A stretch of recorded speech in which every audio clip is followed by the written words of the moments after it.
क्षुल्लकों के चरणों में बारंबार इच्छामी।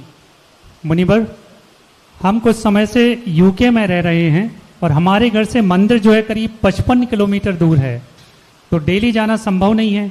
मैंने एक नियम ले रखा है जो स्वयं ही लिया था कि बगैर देव दर्शन के, गुरु दर्शन के या शास्त्रों के दर्शन के, शास्त्र के पढ़ने के अलावा कि बगैर उसके बगैर कभी भोजन नहीं करूँगा। तो मैं भावों से दर्शन करता हूँ, भावों से गुरुओं के दर्शन करता हूँ, और जब अष्टमी चतुर्दशी का व्रत भी करता हूँ मैं, तो उसमें भावों से पूजा करके और फिर भावों से ही उसका ओपन करता हूँ। जब भी वो वीक डेज में होते हैं, मंदिर जाना नहीं हो पाता है, तो आपसे एक जिज्ञासा यह है, क्या ये आगम सम्मत है कि भावों से भी ऐसा किया जा सकता है और उसका फल भी मिले? और दूसरी जिज्ञासा इसमें मुनिवर यह है कि हम सब जो विदेशों में रहने वाले लोग हैं, वो क्या करें ऐसा कि उनका जो मरण है गुरु के सम्मुख हो और समाधि मरण हो? दो जिज्ञासा हैं गुरु जी। पहली बात है कि देव दर्शन का नियम है, भाव दर्शन कोई चीज नहीं है। भाव से दर्शन करना है, भाव दर्शन नहीं है। भाव से दर्शन करना अलग चीज है, और भाव दर्शन की कोई व्यवस्था जैन आचार्यों ने नहीं की।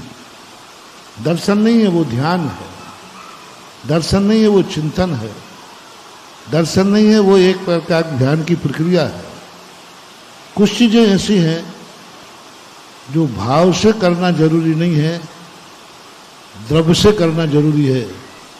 जैसे देव दर्शन, पूजन, अभिषेक, ये भाव से नहीं किए जाते। जैसे कुछ तुम्हारी जिंदगी में ऐसी चीजें हैं जो भाव से करने से जिंदगी नहीं चलेगी।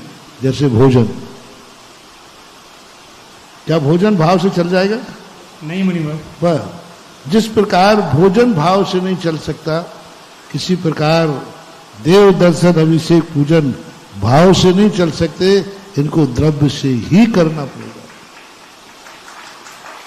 क्योंकि जब तक द्रव्य से भोजन नहीं करोगे संतुष्टि नहीं होगी, भूख नहीं मिटेगी, वेदना का प्रतिकार नहीं होगा। कितनी भाव से रोटी खा लो लेकिन भूख मिटने वाली नहीं। इसी प्रकार गृहस्थ को भावात्मक दर्शन करना ये मां ध्यान का विषय है, आवश्यक में नहीं आएगा। आगम इसकी सहमति नहीं देता है।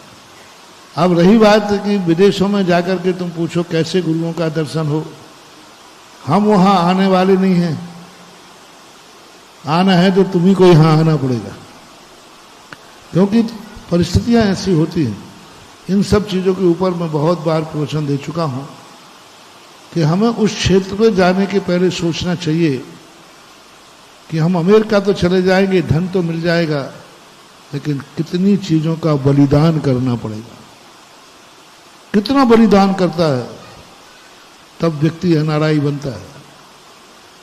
इसलिए मार्ग यही है कि एनआरआई बनने के पहले बलिदानों पर सोचना चाहिए, क्या क्या चीजें छूट जाएंगी तब तुम्हें एक अमेरिका में जाकर के धन मिलेगा। एक धन के कारण कितनी चीजों का बलिदान है, यह सब एनआरआई वालों को विचार करने की आवश्यकता है। फिर भी यदि आप वहां मजबूर हैं, आपकी परिस्थितियां हैं, तो वहां ही जाकर के जनेन देव का मंदिर बना लीजिए और वहां तो तुम दर्शन कीजिए और दूसरों को कीजिए। जी मुनिवर।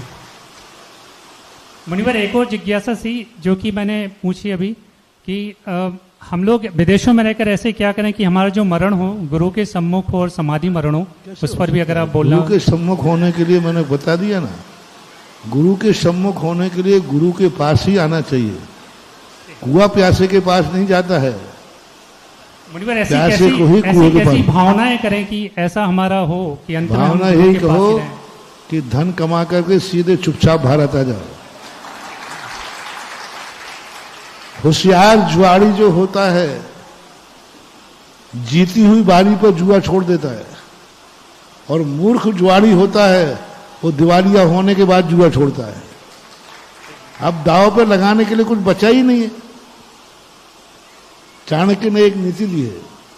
चाणक्य ने कहा कि यदि तुम जुआ भी खेलते हो तो जीती हुई बारी पर छोड़ देना।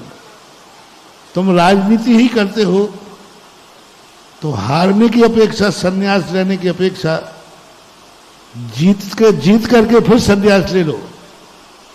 पहले जीतो और फिर कह दो कि भाई आज के बाद राजनीति से संन्यास लेते हैं, उसका मरण बहुत अच्छा होता है। और जो हार करके संन्यास लेता है, मरते दम तक उसको चलता है कि मैं हार गया था। इसलिए संसारी व्यक्ति जब तक उसका समर्थ है, जब तक उसके पास शक्ति है पाप करने की, उस पाप करने की शक्ति को ही चुनौती देकर विराम ले ले, तो सबसे अच्छा मरण होता है स्वाभिमान के साथ। मैंने कुछ छोड़ा है, मैंने कुछ छोड़ा है। छूट गया और छोड़ने में बहुत अंतर है। छूट तो सबको ही जाता है, लेकिन छोड़ देना बहुत बड़ी हृदय। जिनका छूट जाता है उनकी शव यात्रा निकलती है, और जो छोड़ देते हैं उनकी शिव यात्रा निकलती है। नमोस्तु मुनिवर। जिज्ञासा करेंगे संतोष जैन स्टील मकरोनिया, और उसके बाद तैयार रहेंगे अरिहंत जैन सुभाष नगर। गुरुदेव के चरणों में नमोस्तु नमोस्तु नमोस्तु। छुल्लक जी के चरणों में इच्छामी इच्छामी इच्छामी। हे गुरुदेव, आज हमारी जिज्ञासा दान पर है। गुरु जी, विगत दिनों अभी हम लोग चांदखेड़ी गए थे, तो चांदखेड़ी के